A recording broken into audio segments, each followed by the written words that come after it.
നമ്മൾ profane ERP സോഫ്റ്റ്വെയറിൽ എങ്ങനെയാണ് ഒരു കസ്റ്റമറെ രജിസ്റ്റർ ചെയ്യാന്നുള്ളത് നോക്കാം. ഫസ്റ്റ് തന്നെ നമ്മൾ മെനു ഓപ്പൺ ചെയ്തിട്ട് അതിൽ IMS എടുത്ത് അതിൽ മാസ്റ്റേഴ്സിൽ കസ്റ്റമർ ചൂസ് ചെയ്ത് കഴിഞ്ഞാൽ കസ്റ്റമറിൻ്റെ ലിസ്റ്റ് ഫോം ഓപ്പൺ ആയി വരും. അവിടെ നിന്ന് ആഡ് കസ്റ്റമർ എന്ന് പറഞ്ഞ ബട്ടൺ ക്ലിക്ക് ചെയ്ത് കഴിഞ്ഞാൽ കസ്റ്റമർ രജിസ്ട്രേഷൻ ഫോം ഓപ്പൺ ആയി വരും. ഇവിടെ ഫസ്റ്റ് തന്നെ അറിയുന്ന ഫീൽഡ് അക്കൗണ്ട് കോഡാണ്. അതൊരു മാൻഡേറ്ററി ഫീൽഡ് അല്ല. നിങ്ങൾക്ക് എന്തെങ്കിലും അക്കൗണ്ട് കോഡ് ഉണ്ടെങ്കിൽ കൊടുക്കാം, ഇല്ലാതെ കൊടുത്തിട്ട് രജിസ്റ്റർ ചെയ്താലും കുഴപ്പമില്ല. ഇനി നെക്സ്റ്റ് എന്ന് പറയുന്നത് അക്കൗണ്ട് നെയിമാണ്. അക്കൗണ്ട് നെയിം എന്താണോ നിങ്ങൾ ഉദ്ദേശിക്കുന്നത് കൊടുക്കാൻ അത് കൊടുക്കാം. അക്കൗണ്ട് നെയിം കൊടുത്തതിന് ശേഷം നെക്സ്റ്റ് ഫീൽഡ് എന്ന് പറയുന്നത് അതിൻ്റെ അറബിക്കാണ്. അറബിക്ക് നിങ്ങൾക്ക് ജസ്റ്റ് ഇവിടെ ടൈപ്പ് ചെയ്ത് കൊടുക്കണമെങ്കിൽ കൊടുക്കാം, അല്ലെങ്കിൽ നമുക്ക് നമ്മൾ കൊടുത്ത അക്കൗണ്ട് നെയിമിൽ എന്താണോ ഉള്ളത് അത് ഓട്ടോമാറ്റിക്കലി അറബിക്കായിട്ട് കൺവേർട്ട് ചെയ്യാനുള്ളൊരു ഓപ്ഷൻ ഉണ്ട്.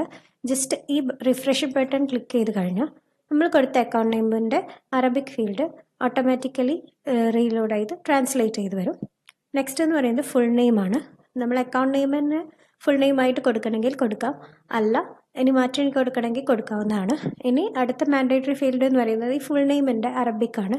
അത് നേരത്തെ പോലെ തന്നെ ഈ റിഫ്രഷ് ബട്ടൺ ക്ലിക്ക് ചെയ്ത് കഴിഞ്ഞാൽ നിങ്ങൾക്ക് അതിൻ്റെ അറബിക്ക് ലോഡായി വരുന്നതാണ്. നെക്സ്റ്റ് ഫീൽഡ് എന്ന് പറയുന്നത് കസ്റ്റമർ ടൈപ്സ് ആണ്.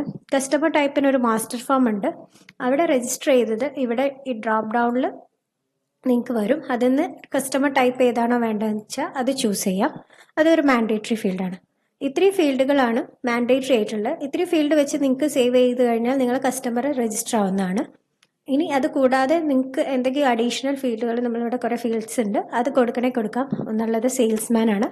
ഡ്രോപ്പ് ഡൗണിൽ സെയിൽസ്മാൻ്റെ ഇതാണ് ടൈപ്പ് എന്നുള്ളത് ചൂസ് ചെയ്യാം. പിന്നെ പേയ്മെൻറ്റ് മോഡാണ്, ക്യാഷ് ആണോ ക്രെഡിറ്റ് ആണോ എന്നുള്ളത് ചൂസ് ചെയ്യാവുന്നതാണ്. പിന്നെ തരുന്നത് സപ്ലൈ മെത്തേഡാണ്, ലോക്കൽ ഇമ്പോർട്ട് എക്സ്പോർട്ട് ഏത് ഉണ്ട്, അതിന് ഏതാ വേണ്ടതെന്ന് വെച്ചാൽ ചൂസ് ചെയ്യാം. നെക്സ്റ്റ് എന്ന് പറയുന്നത് കോൺടാക്ട് ഡീറ്റെയിൽസ് ആണ്. കോൺടാക്ട് ഡീറ്റെയിൽസിൽ കോൺടാക്ട് പേഴ്സൻ്റെ name, customer address, email ID, telephone number, mobile number, fax, address lines, building number, പിന്നെ അതിന് കറസ്പോണ്ടിങ് ആയിട്ടുള്ള Arabic, street, neighbourhood, district, city, country, അതിനനുസരിച്ച് അതിൻ്റെ കറസ്പോണ്ടിങ് അറബിക് ഫീൽഡുകളും ഉണ്ട്. PO box, additional numbers. Next shipping address ആണ്. Customer address തന്നെയാണ് വേണ്ടതെങ്കിൽ ഈ ചെക്ക് ബോക്സ് ടിക്ക് ചെയ്ത് കഴിഞ്ഞാൽ കസ്റ്റമർ അഡ്രസ്സ് എന്താണോ ലോഡ് ചെയ്തത് അതിവിടെ ഓട്ടോമാറ്റിക്കലി ലോഡായി വരും. നല്ല മാറ്റി കൊടുക്കണം എന്നുണ്ടെങ്കിൽ ഇവിടെ ജസ്റ്റ് ടൈപ്പ് ചെയ്ത് കൊടുക്കാം. നെക്സ്റ്റ് എന്ന് പറയുന്നത് CR നമ്പറാണ്. പിന്നെ അതിൻ്റെ അറബിക് ഫീൽഡ്, പിന്നെ VAT നമ്പർ, അതിൻ്റെ അറബിക് ഫീൽഡ്, പിന്നെ ക്രെഡിറ്റ് പീരീഡ് ആണ്. ഡേ ഡ്യൂറേഷൻ ആണോ മന്ത് ഡ്യൂറേഷൻ ആണോ എന്ന് വെച്ച് ചൂസ് ചെയ്യാം. കറസ്പോണ്ടിങ് എത്ര ഡേയ്സ് എത്ര മന്ത്സ് എന്നുള്ളത് ഇവിടെ ടെക്സ്റ്റ് ബോക്സിൽ കൊടുക്കാം. നെക്സ്റ്റ് ഡിഫോൾട്ട് സെയിൽസ് റേറ്റ് മോഡാണ്. അത് നിങ്ങൾക്ക് retail, wholesale, special price, offer price, MRP ഏതാ വേണ്ട വെച്ചാൽ അത് ചൂസ് ചെയ്ത് കൊടുക്കാവുന്നതാണ്. നെക്സ്റ്റ് എന്ന് പറയുന്നത് കറൻസിയാണ്. നിങ്ങളെ കറൻസി ഏതാണോ എന്ന് വെച്ചാൽ അതിവിടെ ഡ്രോപ്പ് ഡൗണിൽ ചൂസ് ചെയ്യാവുന്നതാണ്. അതിനുശേഷം സേവ് അടിച്ചു കഴിഞ്ഞാൽ നിങ്ങളെ കസ്റ്റമർ രജിസ്റ്റർ ആയി കഴിഞ്ഞു.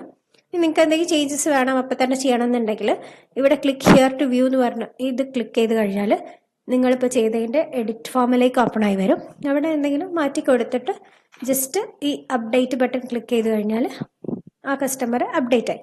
ഇനി ആ കസ്റ്റമർ ലിസ്റ്റ് കാണണമെങ്കിൽ നമ്മളിവിടെ ഉള്ള കസ്റ്റമർ എന്ന് പറഞ്ഞ ഇത് ലിങ്ക് ക്ലിക്ക് ചെയ്ത് കഴിഞ്ഞാൽ കസ്റ്റമർ ലിസ്റ്റ് ഫോമിലേക്ക് വരും. അവിടെ നിന്ന് ജസ്റ്റ് പെട്ടെന്ന് കിട്ടാൻ വേണ്ടിയിട്ട് ഈ ഫിൽറ്ററിൻ്റെ പ്ലസ് ബട്ടൺ ക്ലിക്ക് ചെയ്യുക. അവിടെ നിങ്ങൾ എന്താണോ കൊടുത്തതിൻ്റെ ഒരു കീവേഡ് വെച്ചിട്ട് ഫിൽറ്റർ ചെയ്ത് കഴിഞ്ഞാൽ നിങ്ങൾ കൊടുത്ത ആ ഒരു കസ്റ്റമർ അവിടെ കാണാം. അതിന്ന് വ്യൂ ഷോ ഡീറ്റെയിൽസ് ക്ലിക്ക് ചെയ്താൽ അതിൻ്റെ ഡീറ്റെയിൽസ് കാണാം. എഡിറ്റ് ചെയ്യണമെങ്കിൽ എഡിറ്റ് ചെയ്യാം, അല്ല എനിക്ക് ഡിലീറ്റ് ചെയ്യണമെങ്കിൽ ഈ ബട്ടൺ വെച്ചിട്ട് ഡിലീറ്റ് ചെയ്യാവുന്നതാണ്.